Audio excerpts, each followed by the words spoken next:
Vous êtes amoureux en ce moment? Non? Une histoire d'amour quand même?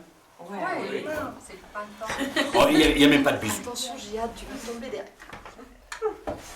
Il n'y a même pas de bisous dans cette histoire, c'est une histoire d'amour comme ça, très simple. Il était une fois un lion. Un lion qui était amoureux d'une... Un lion qui était amoureux d'une souris.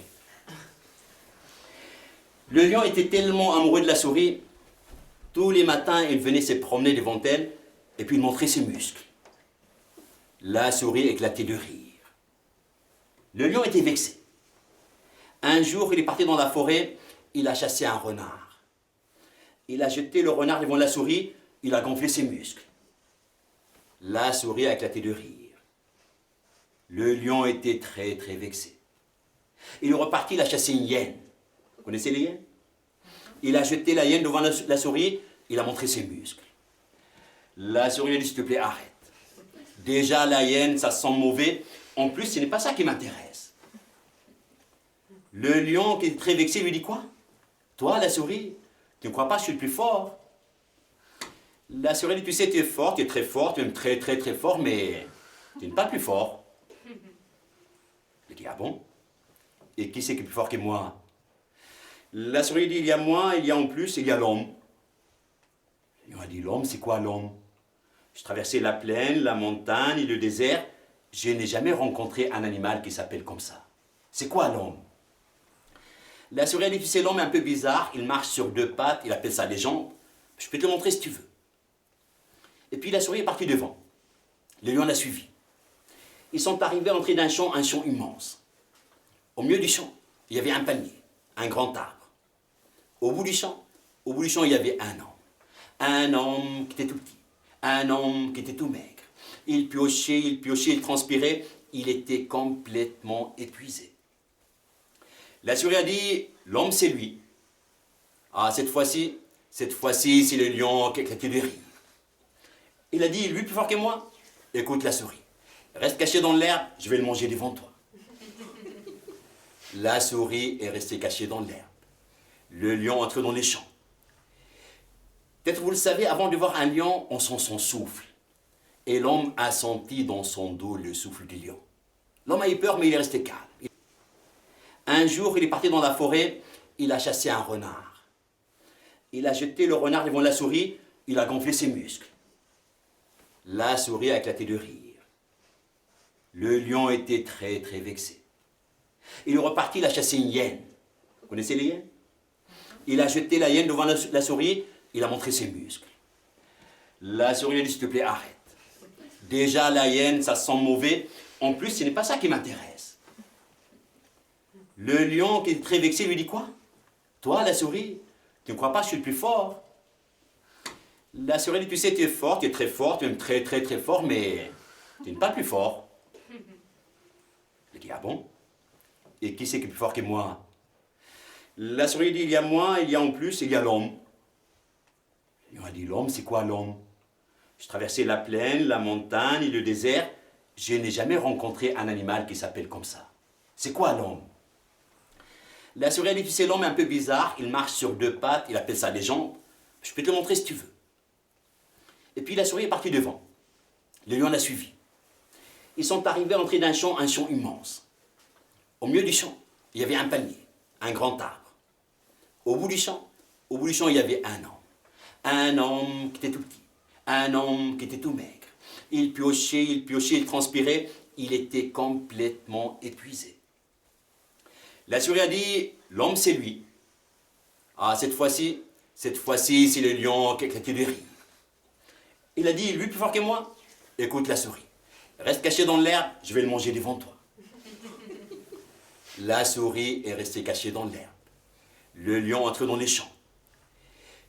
Peut-être vous le savez, avant de voir un lion, on sent son souffle. Et l'homme a senti dans son dos le souffle du lion. L'homme a eu peur, mais il est resté calme. Il a réfléchi. Il s'est dit, si je vais partir au village, le village est trop loin, le lion va me rattraper avant. Il voulait grimper au palmier. C'était trop tard, le lion était déjà au pied du palmier. L'homme restait calme. Le lion s'est approché. Il lui dit, c'est toi l'homme? Toi plus fort que moi? Viens ici, nous allons nous battre. L'homme a dit, nous allons le battre comme ça, sans me prévenir, sans me dire avant. Le lion a dit, pourquoi te prévenir? L'homme a dit, parce que moi, quand je viens travailler dans mon champ, je ne prends jamais ma force avec moi. Il a dit, quoi? Tu ne prends pas ta force avec toi? Il dit, non, je vais me cocher un peu, je laisse ma force à la maison. Le lion a dit, ce n'est pas grave, va chercher ta force, je t'attends. L'homme a dit, ah ouais, tous les animaux disent la même chose. La semaine dernière, il y avait un tigre, je suis parti chercher ma force, le tigre a eu tellement peur, il est parti en courant. Le lion a dit, moi je n'ai peur de personne, va chercher ta force. L'homme a dit, écoute, si vraiment tu veux que j'aille à la maison, laisse-moi t'attacher au palmier, comme ça quand je reviens, je suis sûr que tu seras encore là. Le lion a dit, c'est sûr, attache-moi au palmier. L'homme a installé le lion au pied de palmier. Il a pris une corde solide. Il l'a attaché, il a serré, il a fait des nœuds. Il lui a dit, t'es bien attaché maintenant? Oui, va chercher ta force. L'homme est parti. Il est parti où, à votre avis? L'homme a fait 2 pas. À 2 pas, il avait caché un fouet. Il a pris son fouet, il a frappé le lion, il l'a frappé tellement fort. Le lion a perdu tous les poils qu'il avait devant. Il était tout nu devant. Le lion avait mal, mais surtout il avait honte, et vous savez pourquoi il avait honte. La souris a bien aimé, était en face, elle voyait tout. L'homme était fatigué, il est entré dans son village au loin. La souris a quitté sa cachette, elle s'est approchée, avec ses dents, elle a rangé la corde. Elle a cassé la corde, elle a libéré le lion. Le lion avait tellement honte, il n'osait pas regarder la souris, il regardait par terre. Et le lion voulait se venger. À l'odeur, il a suivi les traces de l'homme. Et c'est comme ça qu'il est arrivé à l'entrée du village. De sa maison au loin, l'homme a vu le lion arriver, il a compris. Il a appelé sa femme. Il dit, tu vois ce lion là-bas? Je suis sûr qu'il vient pour moi. Je suis sûr qu'il vient pour me manger. Écoute ma femme, toi qui es gentille. Prends la plus grosse marmite, remplis-la d'eau, fais chauffer l'eau et monte avec l'eau chaude sur le toit et attends au-dessus de la porte. Et quand tu m'entends dire, maintenant, ma femme, maintenant, verse l'eau chaude. La femme a pris la grosse marmite, elle l'a remplie d'eau, elle a chauffé l'eau, elle est montée sur le toit, elle a attendu. Le lion est arrivé. À l'odeur, il a trouvé la maison de l'homme. Il a commencé à pousser la porte et le lion était fort. Lorsque l'homme a vu que la porte allait se casser, il a poussé un cri. Maintenant, ma femme, maintenant. La femme a versé l'eau chaude. L'eau chaude est tombée sur le lion, il l'a brûlé, il a perdu les quelques poils qui lui restaient, et tout nu, il est parti dans la forêt. Mais le lion qui était tout nu voulait toujours se venger. Alors un jour, pendant que l'homme travaillait dans son champ, le lion qui était tout nu a rassemblé ses frères, ses cousins, il a rassemblé tous les lions. Ils sont arrivés, ils ont fait un grand cercle, ils ont encerclé le champ. L'homme a regardé, devant lui il y avait des lions. À droite, à gauche, derrière, partout il y avait des lions. Il s'est dit, je suis perdu. Mais il restait le palmier. Alors il a grimpé, et très vite, il est arrivé au sommet du palmier. Là, il s'est assis, il s'est reposé. Il s'est dit, je suis tranquille pour un moment. Mais voilà, le lion qui était tout nu, c'est lui qui avait reçu l'eau chaude, a encore trouvé une idée. Il a dit à ses frères, écoutez, nous sommes très nombreux. Moi-même, je vais me mettre au pied de palmier.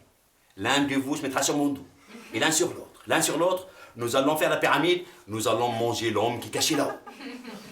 Et c'est vrai, lui s'est mis en bas, et l'un sur l'autre, les lions ont fait la pyramide. L'homme qui pensait être tranquille au sommet de son palmier, soudain en face de lui, qu'est-ce qu'il a vu? Un lion. L'homme s'est dit, ça y est, je suis mort.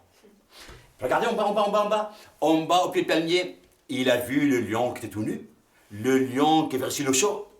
Et l'homme s'est dit, mon Dieu, avec un peu de chance, peut-être ce lion se rappelle encore de la phrase. Et l'homme a poussé un cri. Maintenant, ma femme, maintenant. Le lion qui était en bas, quand il a entendu la phrase, il a pensé à l'eau chaude. Alors il a commencé à courir. Et quand il a commencé à courir, tous les lions sont tombés. Ils sont partis dans la forêt. Ils ne sont plus jamais revenus. Et on dit que tous les lions ont gardé en tête le souvenir de cette phrase. On dit que les lions ont appris cette phrase à leurs enfants. On dit que leurs enfants l'ont apprise aussi à leurs enfants. C'est pour ça, chez moi, on dit, si un jour tu rencontres un lion dans un désert, ou si un jour tu rencontres un lion dans une forêt, n'essaye pas de courir, le lion court plus vite que toi. N'essaye pas de grimper dans un arbre non plus, Le lion est très patient. Il peut attendre 1 jour, 2 jours, il peut même attendre 1 semaine. Par contre, n'aie pas peur. Si tu vois un lion, plante tes pieds dans le sol. Regarde le lion dans les yeux et pousse un cri. Maintenant, ma femme, maintenant. C'est le lion qui partira, tu resteras tranquille. Cette histoire est terminée. Merci d'avoir écouté.